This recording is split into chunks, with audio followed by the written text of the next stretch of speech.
माता के अनेक स्वरूप विश्व में व्याप्त है, परंतु क्या आप जानते हो, ब्रह्मांड में माता का एक ऐसा भी स्वरूप है जो अत्यंत सुंदर है।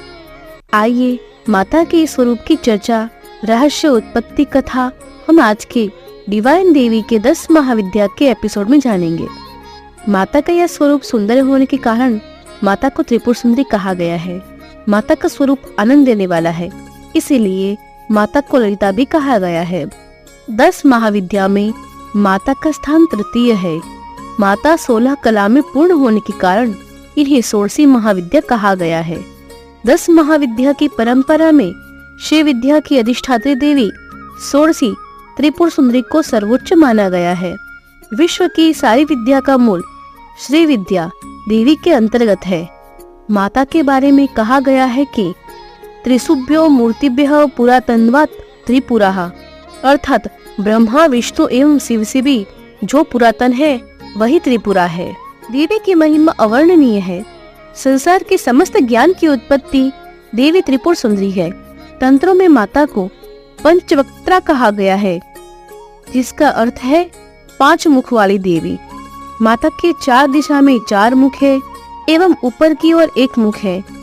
देवी के 5 मुख तत्पुरुष, सद्योजात, वामदेव, अघोर एवं ईशान शिव के 5 रूपों का प्रतीक है, जो क्रमशः हरित, लाल, धूम्र, नीला एवं पीला वर्ण के हैं।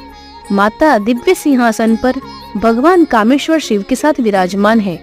ब्रह्मांड पुराण में ललिता उपाख्यान में अगस्त्य मुनि को भगवान हयग्रीव द्वारा ललिता देवी की कथा बताई गई है, जिसके अनुसार तारकासुर से परेशान देवताओं ने तारकासुर के नाश के लिए शिव पुत्र कार्तिकेय की उत्पत्ति के लिए शिव पार्वती का विवाह आवश्यक था।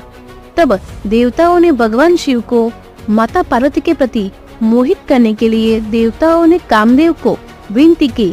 तब कामदेव ने ध्यानमग्न शिव के ऊपर 5 पुष्प बाणों से प्रहार किया। भगवान शिव ने अपनी आंखें खोली और कारण जानने के लिए आसपास देखा। तब उनकी नजर कामदेव पर पड़ी।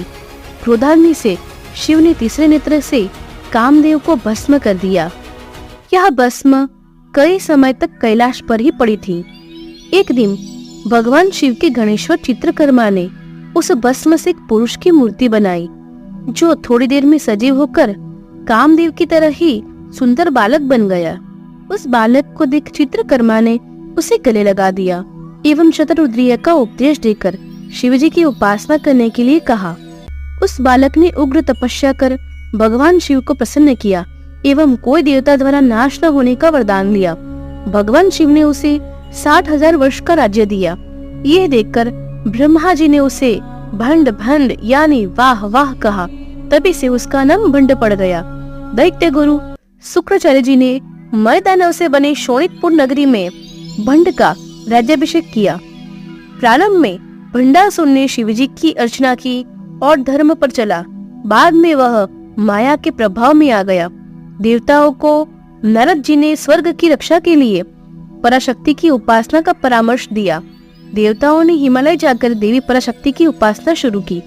तब शुक्राचार्य ने भंडासुर को यह बात बताई। भंडासुर ने देवताओं की तपस्या भंग करने के लिए हिमालय पर चढ़ाई करी। माता ने तब देवताओं की रक्षा के लिए अलंघ्य दीवार खड़ी कर दी। भंडासुर ने दीवार तोड़ने के लिए काफी प्रयत्न किए, पर वह असफल हुआ और शोणितपुर लौट गया। देवताओं ने घनघोर तपस्या कर अपने शरीर की आहुति यज्ञ में डाली। तभी पराम्बा प्रकट हो गई। देवताओं को पुनः स्थापित किया। देवी का वो स्वरूप बहुत अलौकिक था। देवी का स्वरूप उदित सूर्यमंडल की आभा जैसा तेजस्वी था। देवी की 4 भुजाएं हैं, जिसमें क्रमशः पाश, अंकुश, 5 फूलों के बाण एवं 100 से बना धनुष धारण किया। माता के 3 नेत्र हैं। माता के मस्तक पर अर्धचंद्र धारण किया हुआ है एवं लाल वस्त्रों में माता मुक्त केशी है। माता शांत मुद्रा में लेटे सदाशिव के नाभि से उत्पन्न कमल में आसीन है। माता का अभिषेक करने के पश्चात माता ने कामेश्वर शिव से विवाह किया। ब्रह्मा जी ने माता के लोक मणिद्वीप में माता का जो स्वरूप है उसका साक्षात्कार किया। उसे आद्य गुरु शंकराचार्य ने सौंदर्य लहरी में वर्णन किया है, जिसके अनुसार अमृत के समुद्र में, मणिद्वीप के कमल वृक्षों के वन में, नवरत्नों से बने चिंतामणि महल में ब्रह्ममय आसन है। भगवान ब्रह्मा, विष्णु, रुद्र एवं ईश्वर इस आसन के स्तंभ है। भगवान सदाशिव उस आसन का फलक है। सदाशिव की नाभि से उत्पन्न कमल पर माता विराजमान है। माता के प्रभाव से भोग एवं मोक्ष की सहज ही प्राप्ति होती है। ऐसी तेजपूर्ण माता त्रिपुरा ने देवी मातंगी को मंत्री बनाया एवं देवी वाराही को सेनापति बनाया। ब्रह्मांड की रक्षा के लिए श्री चक्र रथ में सवार होकर माता ने बंडासुर के साथ युद्ध किया। इस युद्ध में माता एवं बंडासुर ने कई महान अस्त्र शस्त्रों का प्रयोग किया। अंत में माता ने नारायणास्त्र से बंडासुर की सेना को नाश कर दिया। अंत में कामेश्वर शिव से उत्पन्न महाकामेश्वर अस्त्र से बंडासुर को नगर समेत राख में परिवर्तित कर दिया। कामदेव की राख से उत्पन्न वो फिर से राख में परिवर्तित हो गया। बंडासुर का वध होने से देवताओं ने पुष्पवृष्टि की। देवताओं ने माता की स्तुति करी।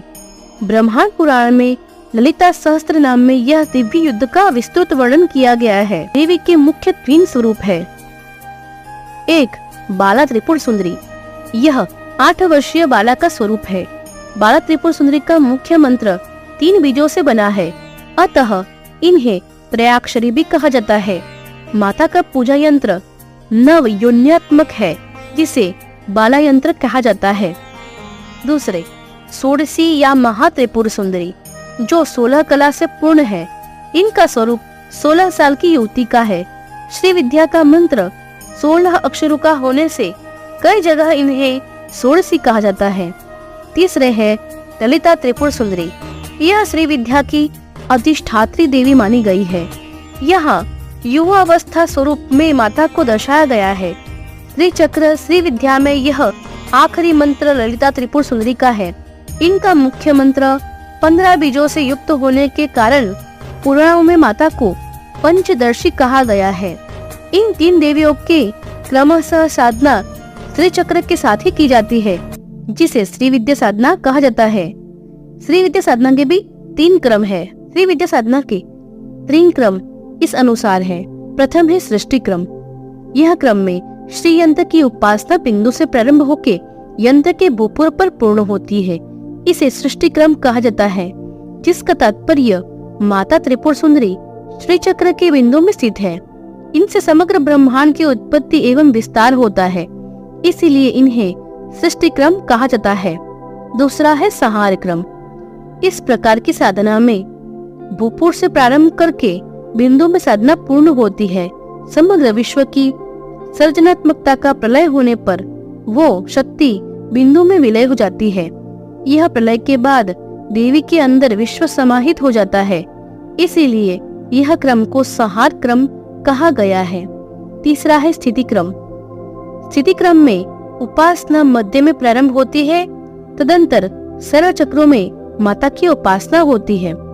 श्री विद्या साधना क्रम दिशा के अनुसार की जाती है, जिसमें बाला, महात्रिपुरा एवं ललिता अर्थात बाला, युवा, प्रज्ञा साधना की क्रम दीक्षा प्राप्त कर उपासना की जाती है। श्री विद्या की साधना दीक्षा के भी 3 सोपान है। प्रथम है बाला मंत्र, दूसरा है पंचदर्शी मंत्र और तीसरा है षोडशी मंत्र।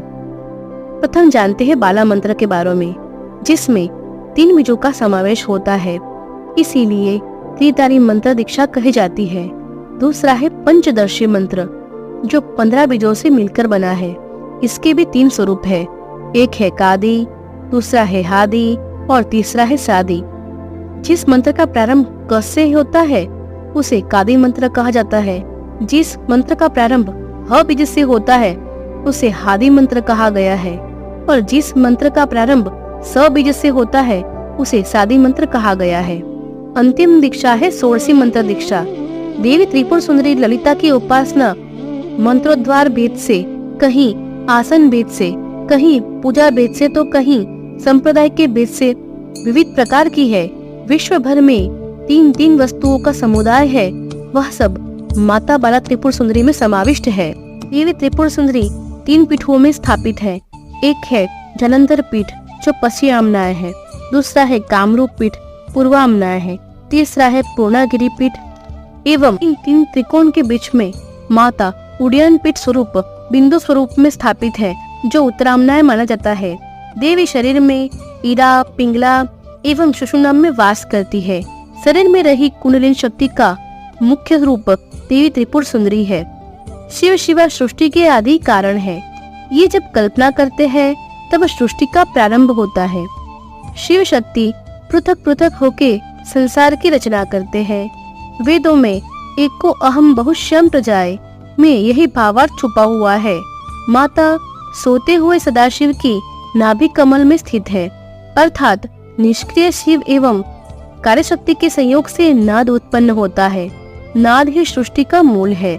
ये शिव शिवा स्वरूप आहत एवं अनाहत रूप में है। यही त्रिपुर सुंदरी है। विश्व की उत्पत्ति का कारण नाद से जो बिंदु उत्पन्न होता है वही माता त्रिपुर सुंदरी है।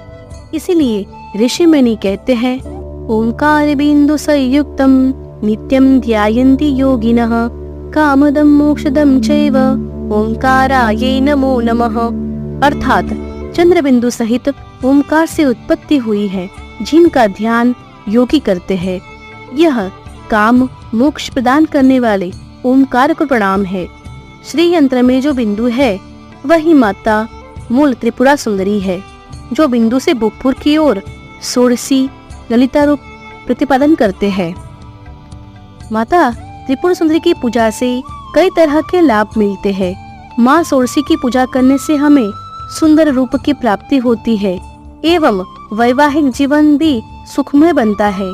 देवी धन, वैभव, भोग एवं मोक्ष की अधिष्ठात्री देवी है। आने वाले एपिसोड में हम त्रिपुर सुंदरी माता के श्रीयंत्र का विस्तृत वर्णन करेंगे। आशा है आपको आज का एपिसोड पसंद आए। हमने बहुत पुस्तकों का विवरण लेख पढ़कर यह प्रस्तुति प्रस्तुत करी है। कृपया लाइक, शेयर एंड सब्सक्राइब करें। जय त्रिपुर सुंदरी माता।